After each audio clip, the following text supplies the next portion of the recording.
Bismillahirrahmanirrahim. Assalamualaikum warahmatullahi taala wabarakatuh.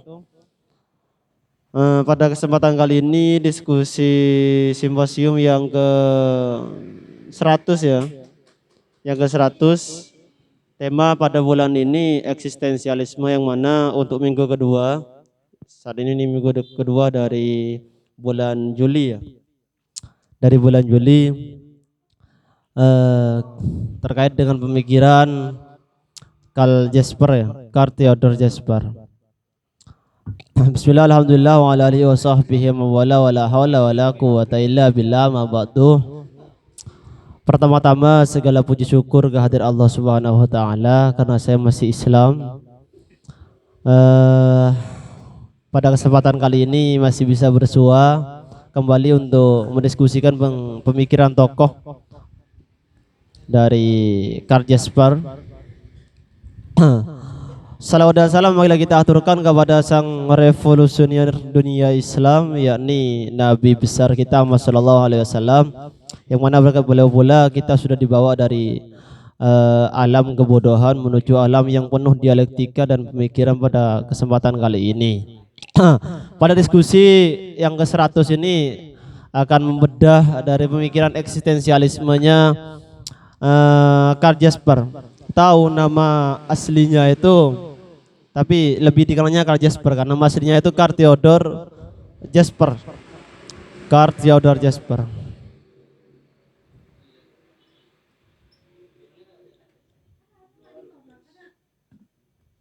Jasper. Beliau itu lahir di Jerman Utara, di kota Altenburg di Jerman Utara ya.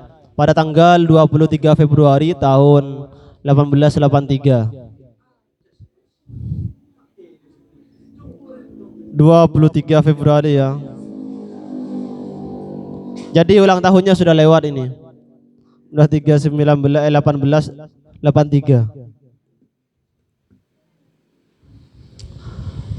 Karl Jasper ini nama beliau juga ini mengambil dari nama ayahnya. Nama ayahnya itu Karl Wilhelm Jasper dan nama ibunya itu Henriette Tenzen. Masih mau ditulis ya? Nama ayahnya Karl Wilhelm Jasper dan nama ibunya itu Henriette Tenzen.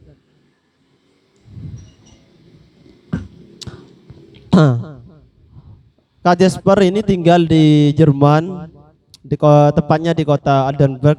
Bapaknya seorang dewan sekaligus pegawai bank, direktur bank sekaligus dia menjadi pimpinan dewan kota.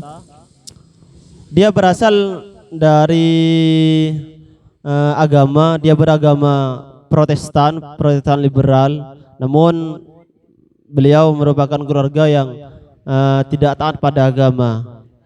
Jadi ya bisa dikatakan Karl Jasper ini memang kalau bahasa Maduranya ya terlahir dari keluarga yang agamanya itu ya seadanya aja gitu.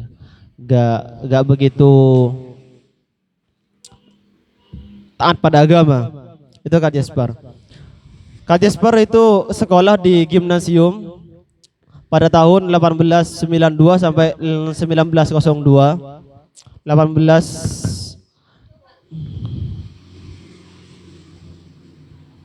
ini sudah ya. Karl Jasper itu sekolah di gimnasium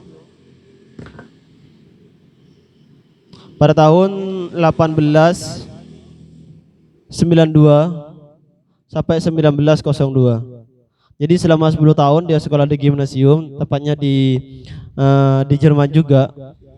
Gimnasium enggak?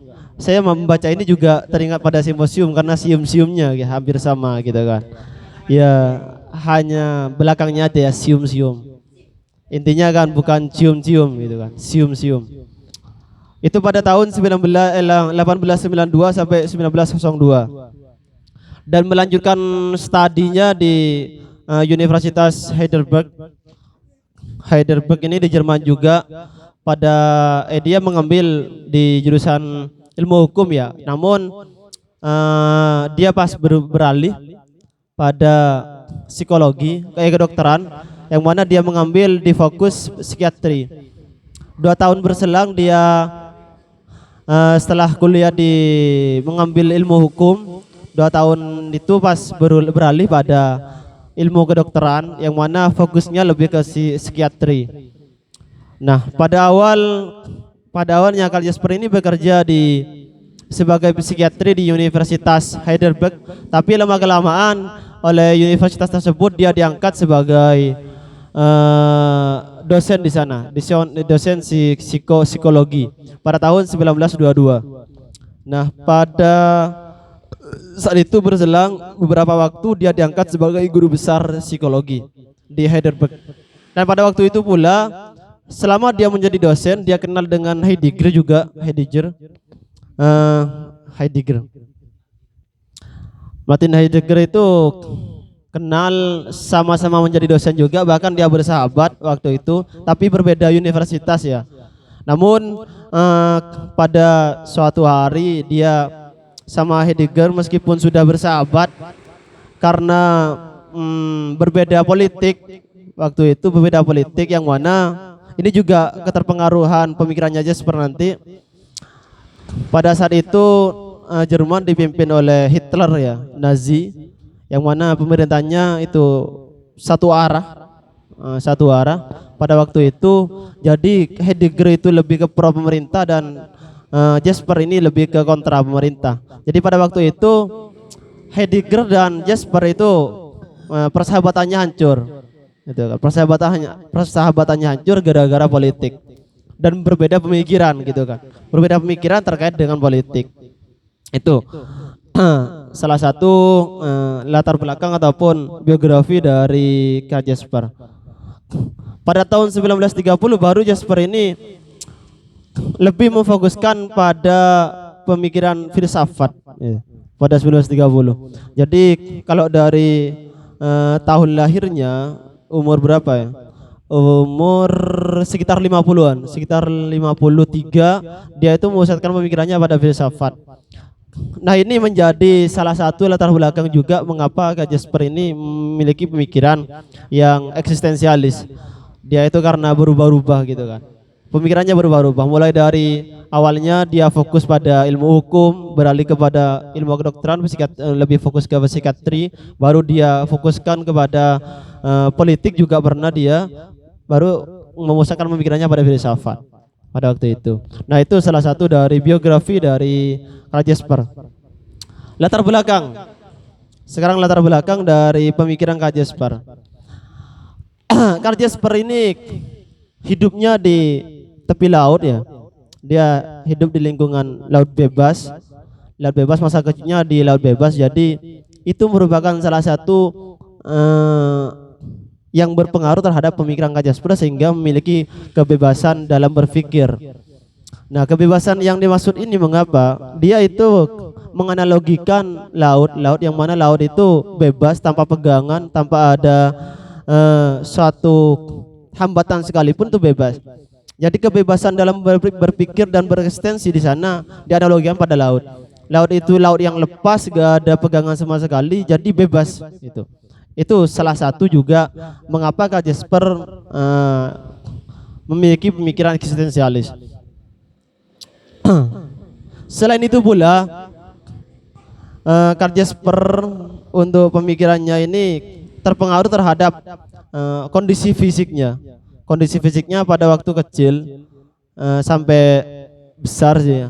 Dia itu sakit-sakitan sehingga dia dieliminasi oleh sosialnya dia karena sakit-sakitan, jadi sering menyendiri sehingga pemikirannya itu lebih memfokuskan pada pemikirannya itu sendiri. Tapi tidak memungkinkan dia itu juga belajar pemikiran-pemikiran dari tokoh-tokoh filsafat terdahulunya ataupun pada masanya, kayak Nietzsche, juga Max Weber dan Husserl, juga Edmund Husserl dan lain sebagainya pada waktu itu. Itu salah satu latar belakang pemikirannya Karl Jasper, baik itu dari kondisi sosialnya, kondisi politik pada waktu itu, dan kondisi fisiknya itu sendiri yang membuat dia itu mempunyai pemikiran eksistensialis. Itu karya-karyanya. Sekarang karya-karyanya. Karya-karya Karl Jasper ini ada di dua bidang. Pertama di bidang psikologi dan yang kedua itu di bidang filsafat. Namun yang paling banyak ini di bidang filsafat. Pada bidang psikologi dia itu mempunyai dua karya. Cuma dua karya pas ketika dia menjadi mahasiswa dan ketika dia menjadi dosen di Universitas Harvard. Harvard apa ya? Saya sulit ya. Harvard gitu. Itu bahasa Jerman. Intinya ada berbernya itu.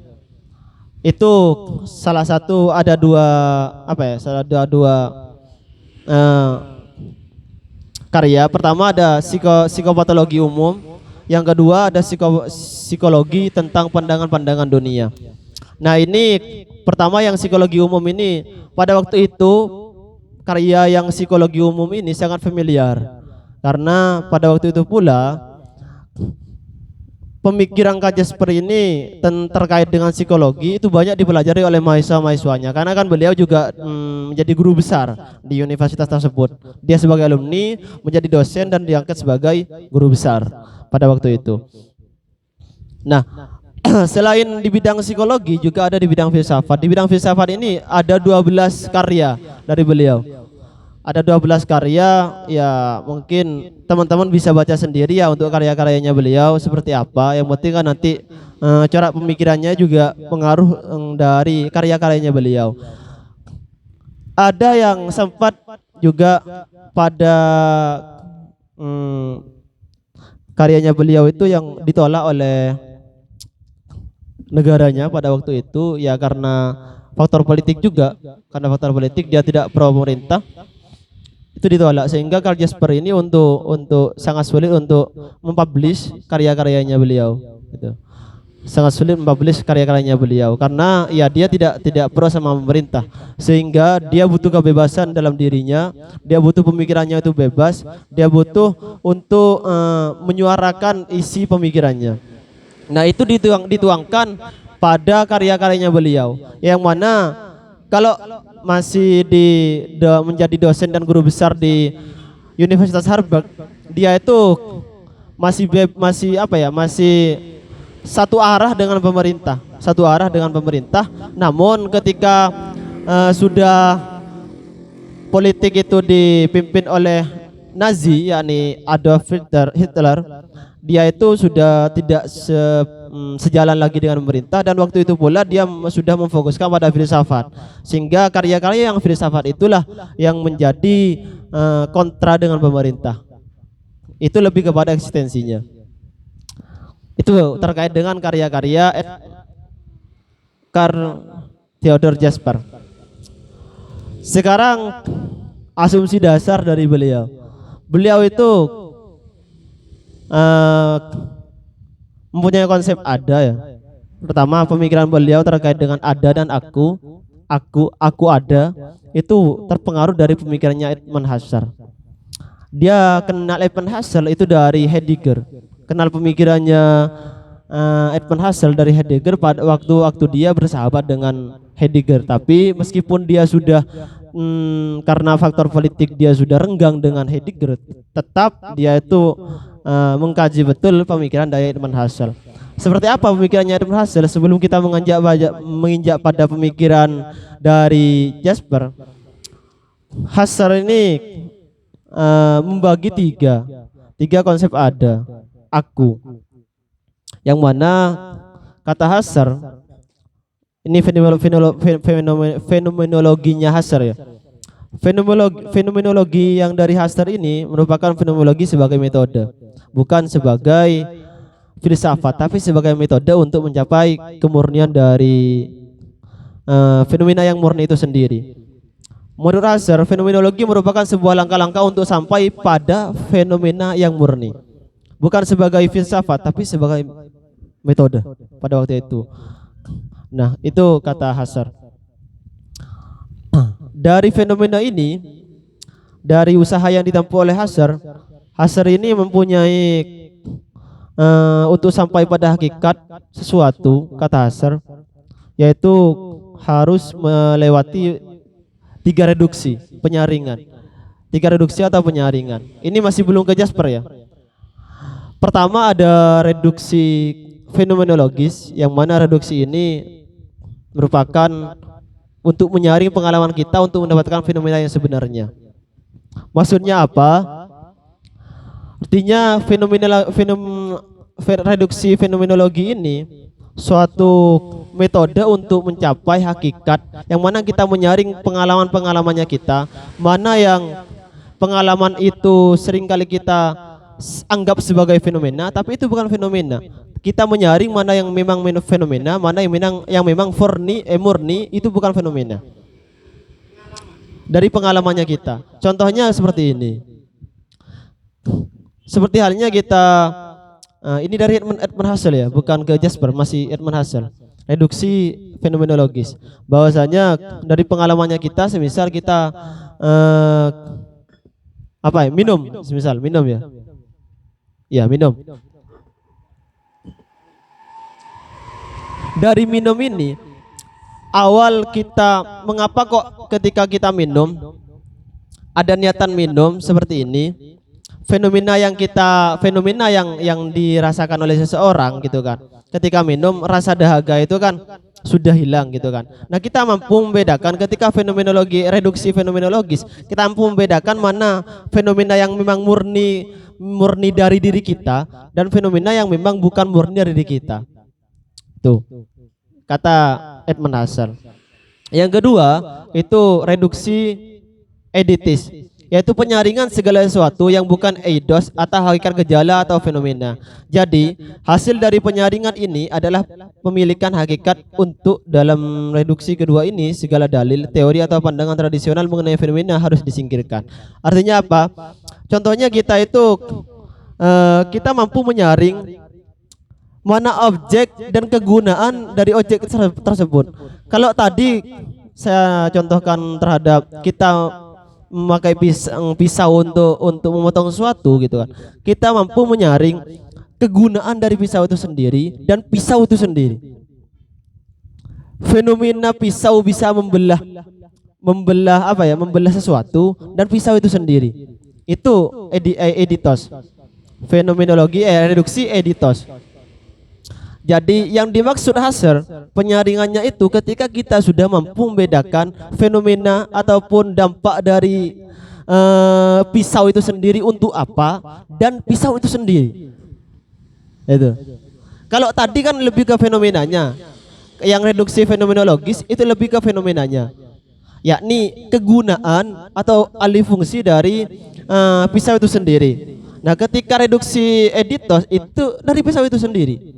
Ya nanti lebih dijelaskan pada Jasper ya untuk pemikirannya Husserl. Tapi tetap juga tiga pemikiran sama juga terkait dengan ada. Baru yang ketiga ada reduksi transendental, adalah penyaringan eksistensi dan segala sesuatu yang tiada hubungan timbal balik dengan kesadaran murni. Artinya apa? Ketika sudah mampu membedakan mana yang fenomena dan asal dari fenomena itu tadi, ada yang namanya juga reduksi transendental, yang mana kita mampu ketika sudah mampu membedakan fenomena-fenomena tadi, menyaring fenomena-fenomena tadi, yang fenomena dengan yang asal dari fenomena tersebut, maka kita akan menemukan reduksi transendental. Nah, hal ini tidak ada hubungan timbal balik sama sekali antara pisau dengan kegunaan dari pisau itu sendiri. Jadi hakikat pisau itu sendiri seperti apa? Ini hanya dianalogikan kepada benda ya, ataupun ya kepada benda di luar kita. Ini nanti alih fungsikan terhadap diri kita itu sendiri. Nah, dari pemikiran Husserl ini, Jasper juga mempunyai tiga pemikiran. Ya, tiga pemikiran konsep ada. Ada tiga konsep ada dari beliau. Yang mana Jasper menyelidiki persoalan ada, yaitu dengan membedakan yang ada secara formal menjadi tiga. Pertama ada objek, yang kedua ada subjek, yang ketiga itu ada dalam dirinya sendiri atau ada ansih. Ini sama, ada reduksi fenomenologis, editos, dan transendental. Yang pertama ada objek. Ada objek adalah yang hadir di depanku. Jadi semua yang ada di depanku masih dalam kesadaran kita, itu adalah ada objek.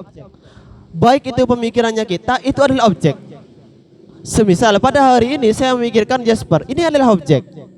Di depan saya ada HP, ini adalah objek. Semua yang ada di depan kita, di luar kita gitu kan, di luar diri kita, yang itu masih dalam kesadarannya kita, itu adalah ada objek. Baik pemikiran, pengalaman kita itu merupakan ada objek. Ada subjek yang kedua, ada subjek. Ada subjek merupakan berada dengan pengada yang lain. Artinya apa? Ada subjek ini lebih kepada diri kita. Jadi di luar kesadaran kita, di dalam bukan di luar, di dalam kesadaran kita itu ada objek, ada subjek. Jadi ada objek itu semua hal yang ada di luar dari diri kita dan itu merupakan bentuk kesadaran kita. Ada subjek di luar dari itu, di luar dari kesadarannya kita. Jadi itu yang nanti oleh Jasper ini, kalau Jasper keberadaan kita yang sebenarnya, adanya kita yang sebenarnya, eksistensi kita itu ada di subjek. Ada subjek. Itu kata Jasper. Baru yang ketiga itu ada ansi. Nah, ada ansi ini lebih kepada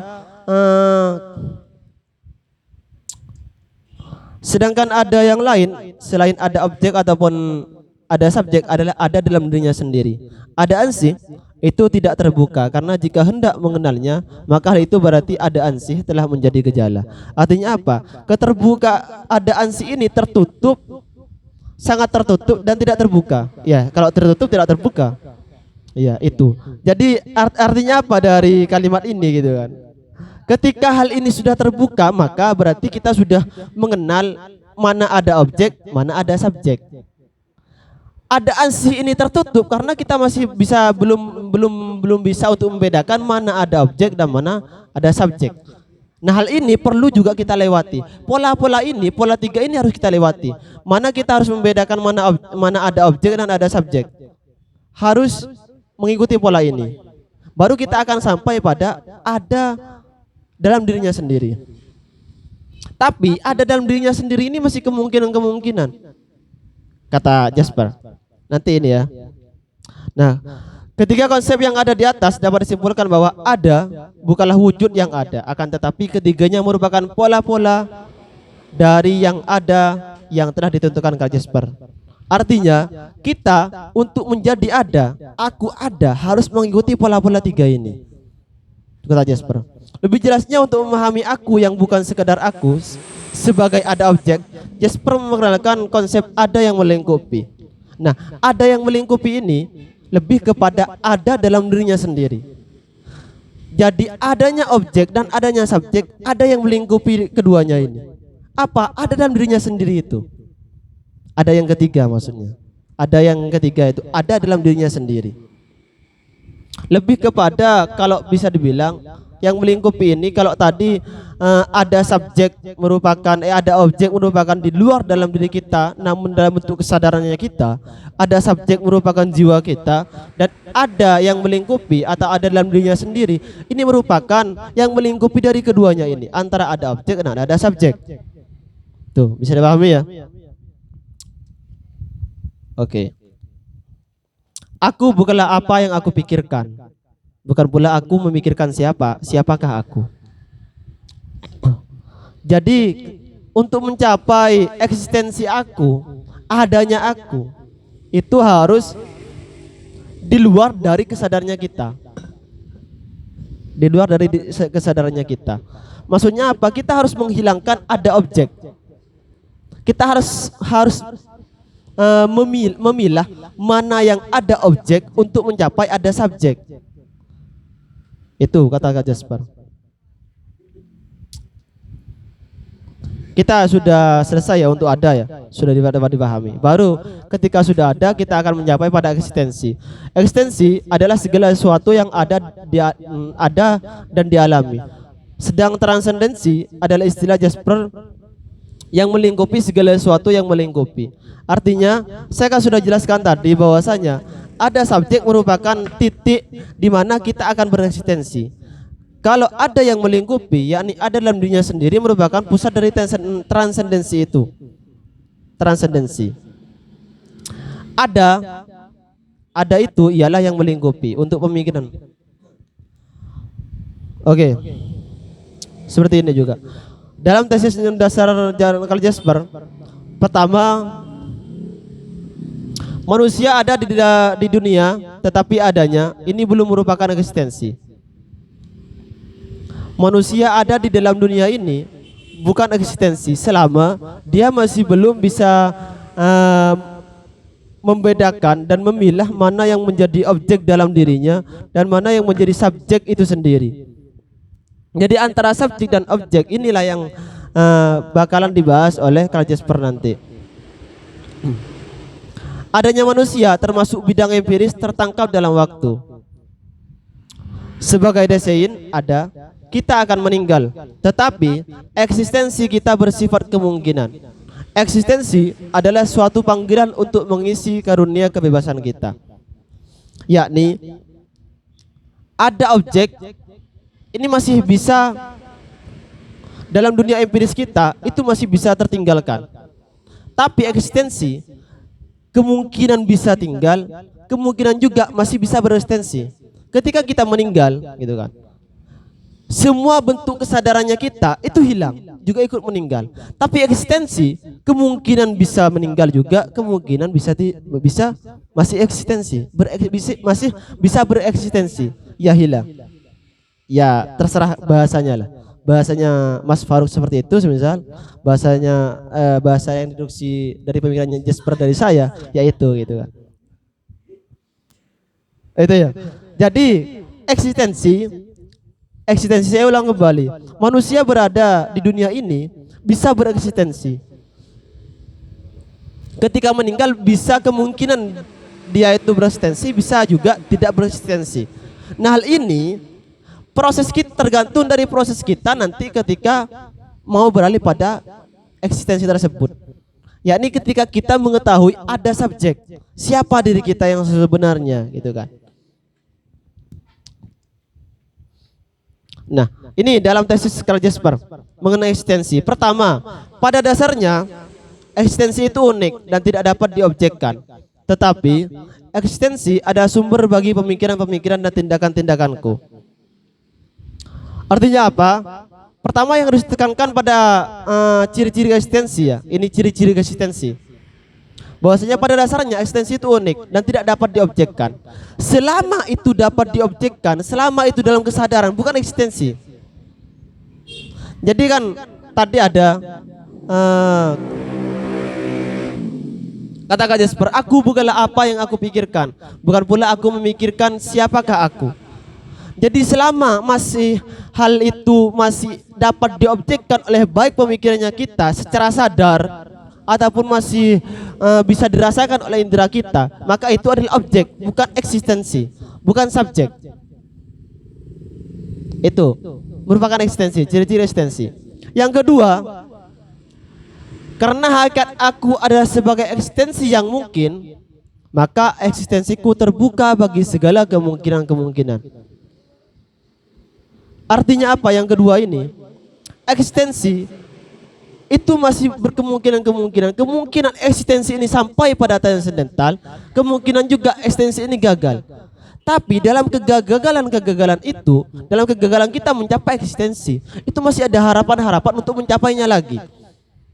Makanya eksistensi ini kemungkinan-kemungkinan. Jadi tidak bisa kata Kak Jasper itu, eksistensi ini hanya apa ya? Terbuka untuk kemungkinan-kemungkinan. Bisa kemungkinan kita bisa bereksistensi, bisa juga tidak. Nah, ketika ini gagal, ketika kita mau bereksistensi kita sudah bisa membedakan mana ada objek dan ada subjek, gitu kan. Mana yang kita harus diobjekkan dan mana yang harus kita subjekkan, itu. Kemungkinan itu akan hadir. Kemungkinan kita akan sampai pada ada subjek, kemungkinan juga kita tidak sampai. Makanya hal ini perlu nanti akan disampaikan, kata Kak Jasper, perlu ada komunikasi intersubjektif. Artinya antara subjek dengan subjek itu harus ada komunikasi. Bukan subjek dan objek. Kalau subjek dan objek itu sering gitu kan. Tapi kita masih belum bisa membedakan mana yang subjek, mana yang objek. Kalau komunikasi antara subjek dan objek itu sering. Kita main HP merupakan komunikasi antara subjek dan objek. Kita membelah durian semisal atau membelah semangka itu merupakan komunikasi antara subjek dan objek. Kita berpikir itu merupakan komunikasi antara subjek dan objek. Jadi kita intinya titik poinnya adalah eksistensi ini merupakan kemungkinan-kemungkinan. Itu poin yang kedua. Poin ketiga, eksistensi bukan berada dalam dirinya sendiri, tetapi keberadaan eksistensi tergantung atas relasinya dengan eksistensi yang lain, lebih-lebih dengan transendensi. Nah, dalam yang ketiga ini, ciri-ciri yang ketiga ini dari eksistensi ini bukan berada dalam diri kita sendiri, tapi ini akan berada ketika kita mampu mengkomunikasikan dengan subjek yang lain, apalagi kita bisa mengkomunikasikan dengan transendensi. Transendensi yang sudah dijelaskan tadi. Oke kan? Transendensi merupakan yang melingkupi dari keduanya ini. Jadi semisal kita berpikir, sumber dari pikirannya kita ini gitu kan, dari mana? Itu merupakan yang melingkupi nanti. Seperti halnya kita melangkah gitu kan. Kita mau melangkah ke barat, ke timur dan sebagainya. Nah, sumber kita untuk melangkah ini dari mana? Itu yang melingkupi. Itu kata Kak Jasper. Jadi lebih dalam lagi ya. Ketika ada objek ini selama kita masih bisa mengobjekkan sesuatu dalam kesadarannya kita, itu merupakan ada objek. Masih ada objek gitu. Misalnya saya memikirkan cewek pada hari ini gitu kan. Itu merupakan masih ada objek gitu. Untuk mencapai ada subjek ini, kita harus ya tahu itu mana yang objek dan mana yang subjek. Sudah dijelaskan tadi. Yang keempat, bahwa eksistensi memiliki kebebasan. Kebebasan berarti memilih, menyadari dan mengidentifikasi diri dengan dirinya sendiri. Artinya apa semisal? Kita masih dibingungkan dengan dua hal. Kita mau melangkah ke kanan ataupun ke kiri. Yang pasti ketika kita mau melangkah antara kanan dan kiri dalam diri kita gitu kan. Dalam diri kita masih kebingungan untuk memilihnya. Nah, kebebasan dari eksistensi itulah yang merupakan eksistensi kita sendiri. Untuk bisa kebebasan dalam diri kita itu sendirilah gitu kan. Dalam jiwa kita yang kontra gitu kan, antara kanan dan kiri itulah yang merupakan eksistensi yang sebenarnya. Katakan itu ciri eksistensi. Kenapa? Enggak, tinggal sedikit ini.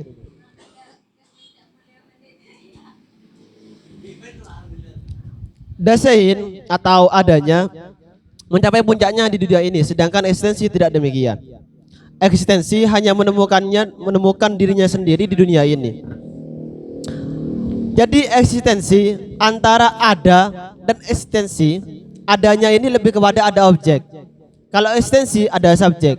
Ada subjek itu sudah menemukan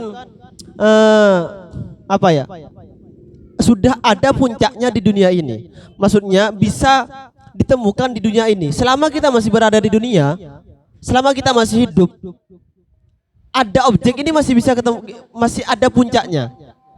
Masih ada titik jenuhnya. Kalau eksistensi, kita mati pun masih bisa bereksistensi. Kita mati pun, tapi itu masih kemungkinan kata Kak Jasper. Kemungkinan kita bisa bereksistensi ketika mati, kemungkinan juga tidak gitu. Itu. Eksistensi dapat diterangkan melalui tanda. Jadi seperti halnya keputusan tobat, itu eksistensi. Karena kan tobat kita mampu memberikan keputusan itu berasal dari diri kita sendiri. Dari diri kita sendiri, dari jiwa kita sendiri. Jadi kalau dibahasakan oleh saya, eksistensi ini merupakan perilaku jiwa. Perilaku jiwa kita. Jadi kalau bahasanya Sigmund Freud mungkin lebih kepada lebih kepada ketidaksadarannya kita. Itu mungkin bahasanya Sigmund Freud. Kalau bahasanya saya hati sih cukup gitu. Kalau bahasa saya kayak seperti halnya ya tobat, kematian atau juga kebebasan, kenyataan ya juga jodoh gitu kan. Itu juga merupakan eksistensi. Jadi eksistensi itu masih bisa ditemukan dengan tanda-tanda. Tanda-tandanya itu gitu kan. Ketika kita mampu mengenal tanda-tanda dari eksistensi tersebut, berarti kita sudah mampu mengomunikasikan antar subjek, intersubjek gitu kan. Kita mampu mengomunikasikan antar subjek. Transendensi menampakkan diri dalam sifar-sifar. Kata Jasper. Kenyataan empiris ada objek. Kenyataan empiris atau ada objek itu menampakkan diri dalam fenomena-fenomena. Contohnya seperti apa? Contohnya kita berbicara itu merupakan kenyataan empiris atau ada objek. Jadi kalau itu masih berbentuk fenomena dan disadari itu masih ada objek. Sedangkan transendensi itu menampakkan diri dalam sifar-sifar. Sifar-sifar ini akan dijelaskan setelah ini. Eksistensi menampakkan diri dalam tanda-tanda. Nah, untuk mencapai eksistensi ini, semua manusia pasti mengalami situasi batas. Situasi batas ini kata Jasper yang sering dialami manusia diantaranya contohnya ya kematian, penderitaan, perjuangan, kesedihan itu merupakan situasi batas. Nah, ketika sudah mencapai pada situasi batas ini, manusia akan mengalami suatu titik bisa ketakutan, kejenuhan dan lain sebagainya. Nah, ketika seseorang itu sudah mengalami ketakutan, maka dia akan mengalami sesuatu proses di mana dia akan harus memilih dan memutuskan antara dia melanjutkan hidup atau dia mati. Ketika dia itu melanjutkan hidup, berarti dia masih menginginkan eksistensi dirinya. Ketika dia itu sudah memilih untuk mati, berarti dia sudah menyudahi eksistensi dirinya. Itu kata-kata Jasper. Jadi situasi batas ini pasti pasti setiap manusia, setiap individu manusia itu pasti mengalami situasi batas. Ini untuk mencapai eksistensi dirinya sendiri. Ketika semisal contohnya ya Firman sering dia ikut lomba gitu kan. Ya, ini contoh sederhananya ya. Firman mengikuti lomba karya ilmiah gitu kan. LKTI misal. Yang pasti LKTI ini dan keinginan Firman untuk mengikuti LKTI ini merupakan ada objek. Itu ada objek. Nah, ada subjeknya itu di mana? Ada subjeknya itu keinginan yang berasal dari dirinya sendiri. Bukan dipengaruhi orang lain ataupun masih bisa difikirkan dalam kesadarannya sendiri. Jadi makanya ketika mungkin ada kata-kata ya bahwasanya manusia mempunyai kesenangannya masing-masing, mempunyai keunikannya masing-masing, daya kreativitas masing-masing. Nah, itu merupakan berasal dari eksistensi dirinya sendiri. Seperti halnya misal Akbar gak mampu di bidang desain, tapi Firman mampu di bidang desain. Itu merupakan berasal dari dirinya sendiri, meskipun itu masih bisa dilatih. Pelatihan itu masih ada objek. Nah, yang berasal dari eksistensi dirinya itu apa? Keinginan dari dalam dirinya itu sendiri. Jadi kebebasan untuk memutuskan dia belajar ataupun tidak, itu eksistensi dirinya. Jadi dia bebas untuk memutuskan sesuatu. Nah, itu situasi batas. Ketika Firman tadi semisal menginginkan untuk ikut LKTI dan yang pastinya dia ingin menang, dia ingin juara, gitu kan. Nah, ketika kegagalan itu pasti dia jenuh. Nah, ketika dia jenuh, dia akan sebenarnya ketika kejenuhan dalam dirinya sendiri, kegagalan yang menyebabkan dia jenuh, itu merupakan puncak di mana dia akan bereksistensi. Yang awalnya ketika dia memilih dalam kegagalan itu dan titik kejenuhan itu, dia memilih untuk down, diam diri dalam dirinya sendiri, berarti dia tidak mau bereksistensi lagi. Tapi ketika dia dalam kegagalan itu dia mencari celah dalam dirinya sendiri gitu kan. Apa yang menyebabkan saya gagal semisal? Apa yang menyebabkan saya tidak berhasil di bidang ini? Itu merupakan suatu proses mencapai eksistensi dirinya. Sudah eksistensi. Jadi kebebasan untuk memilih itulah gitu kan. Yang kata Jasper merupakan eksistensi. Makanya kemungkinan inilah yang salah satu bentuk kelemahan Jasper karena tidak bisa menjelaskan secara detail batasan-batasan dalam bereksistensi kita sebenarnya. Itu menjadi titik menurut saya sih ya. Titik kelemahan dari eksistensi Jasper. Karena masih ada kemungkinan antara dia bereksistensi ataupun tidak. Ya sebenarnya ini merupakan pilihan dalam diri kita masing-masing, maka kita mau bereksistensi ataupun tidak gitu. Itu situasi batas. Dengan demikian, situasi batas manusia eksis di dunia. Ketika manusia mengalami situasi batas, sebenarnya manusia sedang melakukan komunikasi dengan eksistensi yang lain. Dengan komunikasi tersebut, manusia mampu menunjukkan aku yang berelasi dengan subjektivitas yang lain. Sehingga ketika Firman tadi gagal, dia pasti mengkomunikasikan antara subjek dirinya dengan objeknya. Artinya apa? Dia mencari celah, bukan celah ya, celah, mencari celah dalam dirinya sendiri. Kenapa kok saya gagal sebagai subjek? Yang kedua, dia itu mencari celah dalam objeknya dia. Kekurangan dari LKTI saya itu apa gitu kan? Saya gagal di bidang mananya? Itu masih objek ya. Nah, yang subjek itu di mana? Yang ada subjek di mana? Ketika kegagalan itu, Firman mencarinya dalam dirinya sendiri, bukan dalam titik kesadaran yang dia alami. Dan itu terjadi, kita sudah mau mengalami, kata Jasper, ketika manusia mengalami situasi batas seperti itu tadi ya, sebenarnya sudah mengkomunikasikan antara subjek dengan subjek yang lain. Subjek yang lainnya di mana? Bisa saja Firman ini dengan subjek dirinya mengkomunikasikan dengan dirinya sendiri, bisa juga mengkomunikasikan dengan orang lain. Misal yang sudah sampai pada juara atau sudah sampai pada titik kejenuhan juga gitu kan, yang gagal juga gitu kan. Nah, komunikasi antara subjek seperti itulah gitu. Yang kata Kak Jasper, kita nanti bisa mencapai pada suatu bentuk eksistensi. Itu merupakan salah satu metode untuk mencapai pada eksistensi. Ya. Yang kedua, ada sifar. Sifar adalah titik nol. Sifar.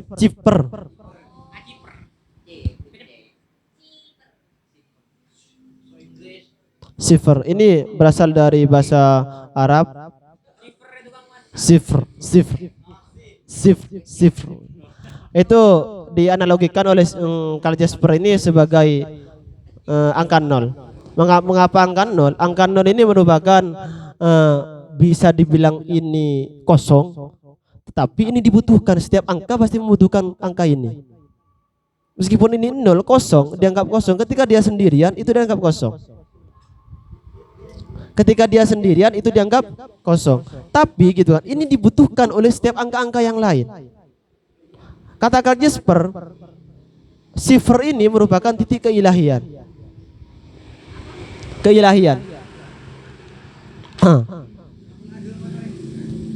Jadi bisa dikatakan juga sifar ini merupakan kehadiran transendensi tanpa isi.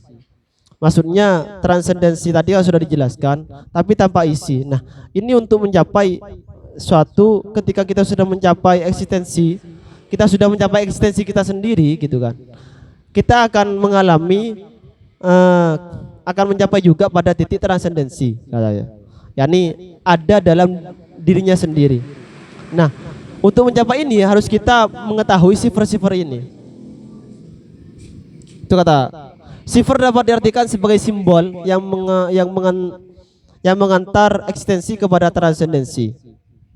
Dalam hal ini peranan sifar menjadi penengah antara eksistensi dan transendensi. Makanya ketika kita sudah mengetahui mana objek, ada subjek, kita sudah bereksistensi untuk mencapai transendensi gitu kan. Jadi ada tahap lagi ketika kita sudah bereksistensi, ada tahap lagi untuk mencapai transendensi, dan ini harus melalui sifar-sifar ini.